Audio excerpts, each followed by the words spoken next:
My name is Will Taylor, and I was one of the original founders of this organization, which, by the way, is called the Carquinez Toy Train Operating Museum, better known around here as CTTOM. We basically started about 8 years ago. About 3 or 4 of us got together, and we wanted to build an organization which would cater to young and old alike. We wanted to find a space where we could really set out a layout which would be representative of old and new Lionel stuff, American Flyer, and that is the reason why we refer to ourselves as an operating museum. We are a 501c3, we're very proud of that. If you could see what this place looked like 5 years ago, you would be shocked. The walls were falling down, the ceiling was coming in, and so it took us a substantial amount of time just to get things in a place where we could even think of putting in tables and layouts. We have been very proud of what we've done here in the last 4 or 5 years. There are a lot of areas which have not been completely landscaped, but we are steadily moving forward, and our members come from as far north as Santa Rosa and as far south as almost San Jose and up towards Sacramento. So we do have membership throughout the total area of the Bay Area. As far as I know, we're the only operation like this in the San Francisco Bay Area, and our goal is to make it museum quality and have it operational so we can have just a lot of fun. Originally the layout was designed, taken from a design down in San Diego, the Third Rail group in San Diego, but it modified immensely as our membership grew, and we wanted to make it more interesting. As a museum, we have what we call tinplate, the early pre-war, before the Second World War, structures that were so popular, and some of them are reproductions, but in our tinplate section you can see the Lionel power station. Then we have a coal loader, it's American Flyer, and then we also have a Lionel factory. Those are the 3 premier pieces, and we have some operating pieces as well. This is the American Flyer Seaboard Coaler, and it's going to grab some coal, brings it up, and then it goes to a horizontal function, and from the chute into the hopper.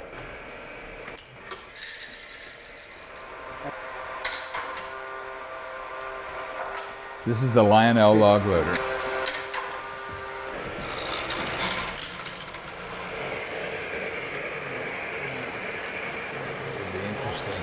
Now we're going to look at a different log loader. This is the American Flyer, and you'll see it operates quite differently. It has hooks.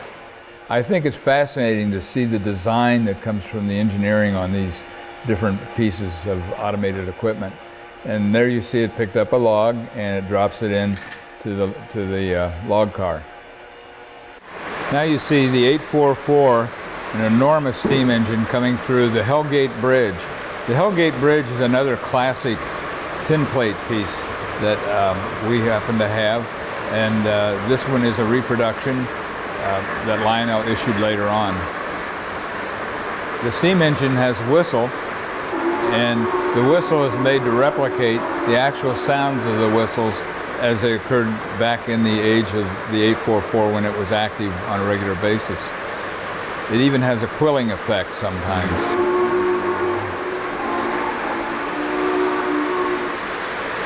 This is a little better view of the Hellgate Bridge, a bridge which actually exists in New York City. And going through the bridge at this time is the latest Big Boy by Lionel. And you might notice the coal pile is depressing where the coal car is, or the tender. And one of their features is that the coal goes down as the train runs. They have so many technical features, it's hard to believe. They have vocal sounds as well as the quilling whistles, and it's all remotely controlled. So Roy Yardley is a relative, an in-law to one of our members, and he volunteered to build the large bridge against the wall in the background. And the structure is enormous, and it has two of the main lines going through. He did a beautiful job, and such a nice job. You might notice a little plaque on the side, and that's dedicated to Roy. And then there's a ramp bridge because we actually connect the lower track to the upper track. The third bridge you see in the foreground is a reverse arch bridge, and that was done with stock aluminum. I fabricated that, and it takes the rest of the track across to the other side. You're in a 40 by 40 foot room. The track is Gargraves. The switches are made by Ross. It's an impressive layout. We can run as many as 5 or 6 trains at one time, and with long consists. Just over the tops of these passenger cars, you'll notice the Pfeiffer seed house. My grandfather had a hybrid seed corn in Illinois, and he was the one to first develop hybrid corn seed and had a seed store. It was a little town called Arcola in Illinois, central Illinois. So he was quite successful, and we thought we would honor his efforts with this packing house. We have another train on the inside track. It's the American Flyer Polar Express, a new release. And the Polar Express is very popular. It's made by Lionel and MTH. It's featured after the Polar Express movie with Tom Hanks. We have open houses during October, and we also have one in Christmas time, and that's a featured train that runs at that time. On the same track, right behind the Polar Express, is another American Flyer made by Lionel. It has Vocal with it, and it's the Erie engine, and you can see it has a fairly long freight consist for such a small engine. And rather attractive consist of cars. It has reefer cars, box cars, coal cars, and a caboose, which is lit. Now we're on a different section, and this is near completion on the mountain area. Jeff Williams, John O'Hara, quite a few of our members have been very involved. Ann Livingstone oversees the scenery, and you can see the mountain area has a nice perspective to it. We're not what you call high rail totally because we have tin plate mixed in, although we try to scale everything. And the features of the mountain work, we've had a lot of nice assistance from the Vargas brothers, who are commercially involved with going to different layouts and as a business, and they volunteered their time. That's Dan and Armando Vargas. They were quite helpful to us. And I think the results are showing if you look at the detail of our mountains. This side of the track or the layout is more of a high rail approach as it's more modern, and so we try to replicate reality a little more, even though it is a work in progress. As you can see, we don't have our sidewalks, we don't have a lot of our foliage in on some of the areas. We don't have our ballast down. The ballast goes last because you want to be sure your track is correct and everything runs well before you ballast. As the 844 comes around, you'll see we have built a dual trestle. We're very proud of this. It was quite an undertaking.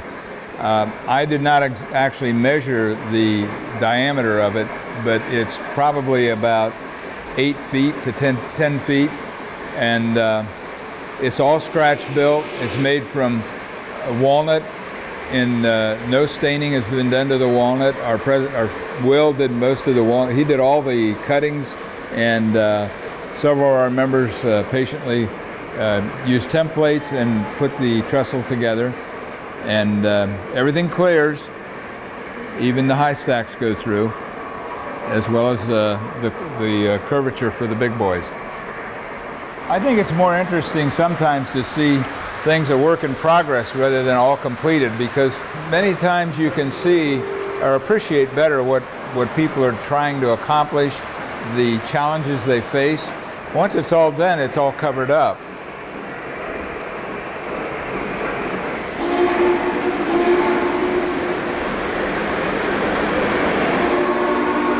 There's the quill. And that's taken from the actual big boy sound. They recorded it and replicated it.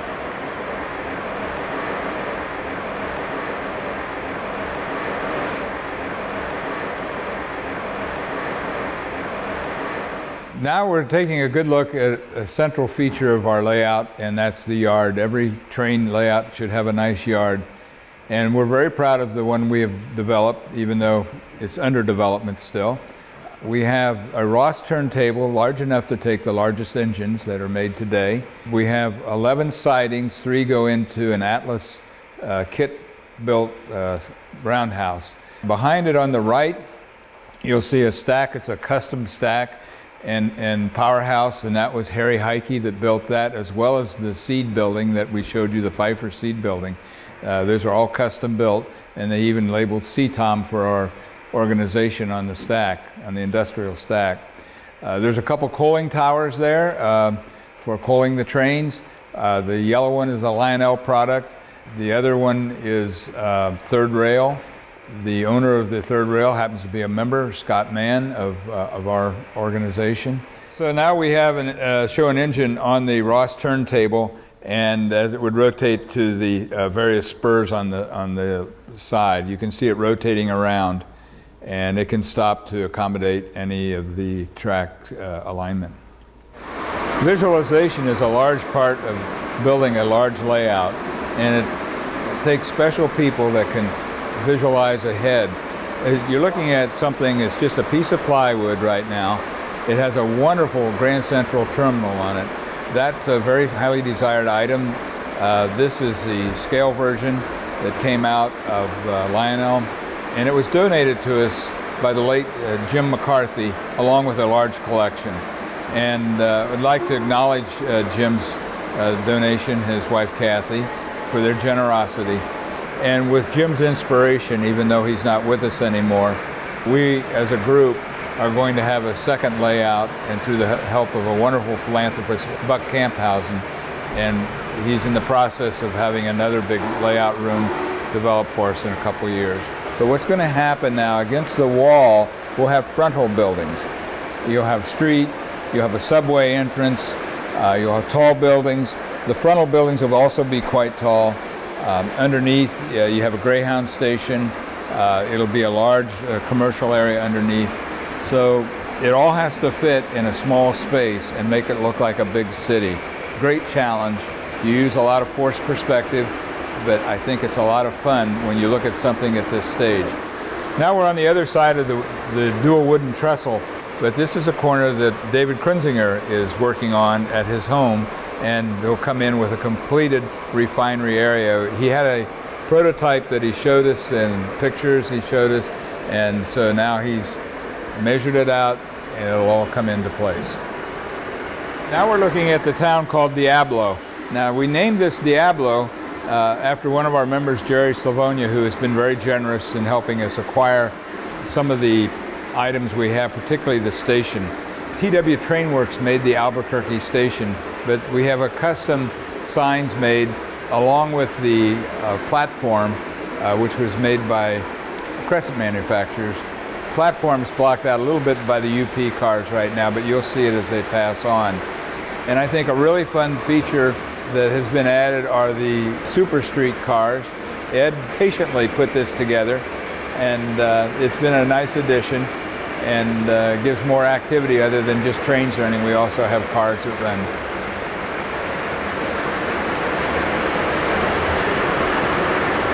You can also appreciate some of the detail work that's been done on this side, on the lower section with the wall that has been ivied and textured. So there will be some high rail aspects certainly of our layout when it's all completed. The switch tower, which is the tall structure at the far end, was another Harry Heike custom manufacturer, and Harry modeled that after the SP station that was on 4th Street down in San Francisco. And then we also have the American Flyer. Next to it is the American Flyer Starlight Diner. That's a very famous diner back in York, Pennsylvania, where one of our largest train groups meet. All our houses will light up. They are not quite wired yet. Jim Livingstone has overseen much of the wiring activity through the entire process here. And hats off to Jim. It's just a slow, tedious process. Also, Robert Lopez has been helping quite a bit with this, and so I'm going to ask Robert to tell you a little bit about how we power our track and our transformers that we have here. Hi, my name is Robert Lopez. I'm the electrical engineer of the layout. We're currently standing on what is now known as Williams Tower. One of our members, who was a very dear friend of ours, is fallen very ill, so this was his pride and joy, and we made it a memory for him. Well, our layout is ran by 6 transformers, 3 of which are up here. They are the new Lionel 650Ls. They are capable of putting out 650 watts on 4 outputs of track. We have 3 of them up here that power the main 3 loops. Our system is set up where we can either run in command mode using Lionel's older TMCC system and their newer version, Lionel Legacy system, and we can also run Mike's Train House command control as well. And with a simple flick of a switch, we can also turn off all the command signals and run what we call in conventional mode, which is just throttling the handles of the transformer up and down to vary the voltage for the older style locomotives. All of our electronic equipment is kept up here. We also have stationed all around the layout emergency stops to kill all the power to this room with a simple flick of a switch, and just in case something does go haywire, we have the ability to turn it off without having too much damage done to the layout. We are now in what we refer to as the conference room or the boardroom or the kitchen. When we have open houses, this is cleaned out and we serve food to our guests, and it's a place to kind of kick back. And so what we have in here is a standard gauge loop of Lionel, American Flyer, and Ives. What you are seeing right now is a McCoy set and another Lionel piece. These are pretty rare pieces, especially the McCoy. I say rare because he was a very small manufacturer. We were very fortunate about a year ago to inherit a very large collection. So we have probably one of the biggest McCoy collections on the West Coast, if not actually in the US. Again, these are tinplate. That locomotive weighs about 35 pounds, and each one of the coaches, the top comes off and you can look inside. They're very beautifully done. The Hellgate Bridge that you see is a Lionel Hellgate, but unfortunately they did not make it or design it for these larger Lionel and MTH locomotives that they're now coming out with. So we cut the inside out, raised it so we could get these larger standard gauge locomotives through it.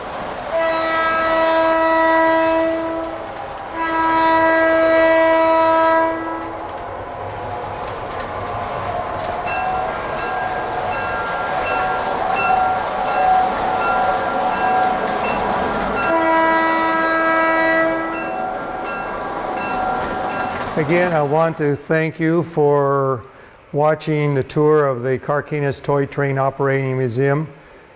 And I personally would like to invite all of you or anyone to come to Crockett. It's an interesting little town. And all you have to do is go online, look up CTTOM.org, and you can find our website and contact information at that point. Again, thank you, and hope you've enjoyed the Carquinez Toy Train Operating Museum.